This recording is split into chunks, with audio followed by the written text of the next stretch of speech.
નવસારી લાફાકાંડમાં પોલીસની મોટી કાર્યવાહી। નવસારી નગરપાલિકાના પૂર્વ ચીફ ઓફિસર વિરુદ્ધ ગુનો દાખલ કરાયો। સુરેશ શેઠે કોંગ્રેસ ઉમેદવારને લાફા માર્યા હતા। વોર્ડ નંબર 13ના ઉમેદવારના સસરા છે સુરેશ શેઠ। જાતિ વિષયક ટિપ્પણીનો પણ આરોપ લાગ્યો છે। સુરેશ શેઠ વિરુદ્ધ એટ્રોસિટી હેઠળ ગુનો નોંધાયો। મતદાનના દિવસે આ ઘટના બની હતી।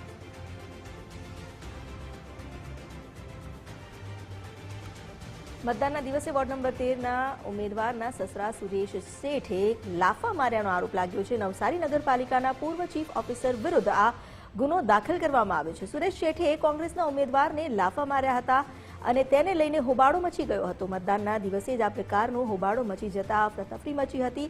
ત્યારબાદ પોલીસ સ્ટેશન સુધી આ મામલો પહોંચ્યો। વોર્ડ નંબર 13ના ઉમેદવારના સસરા છે જેમની ઉપર જાતિ વિષયક ટિપ્પણીનો પણ આરોપ લાગ્યો છે। સુરેશ શેઠ વિરુદ્ધ એટ્રોસિટી હેઠળ ગુનો દાખલ કરી આગળ કાર્યવાહી કરવામાં આવી।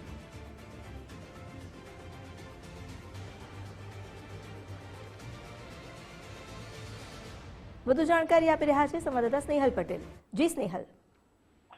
જી ચોક્કસથી જો વાત કરવાની આવે તો નવસારી મહાનગરપાલિકાનું જે 26 તારીખના રોજ જે ચૂંટણી યોજાઈ હતી એ ચૂંટણીની અંદર જે કોંગ્રેસના ઉમેદવાર હતા પ્રમોદ રાઠોડ તે અને જે ભાજપના ઉમેદવાર હતા તેમની બેની વચ્ચે ચકમક થઈ હતી અને જેમાં જે ભાજપના જે ઉમેદવાર હતા તેના જે સસરા જે છે સુરેશ શેઠ કરીને તે સુરેશ શેઠ જે છે તે નવસારી નગરપાલિકાના તત્કાલીન ચીફ ઓફિસર પણ રહી ચૂક્યા છે।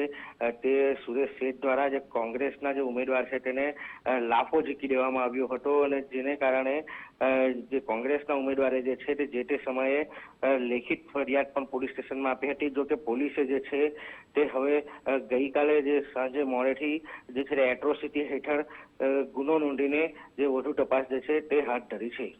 જી આભાર આપનો જાણકારી આપવા માટે।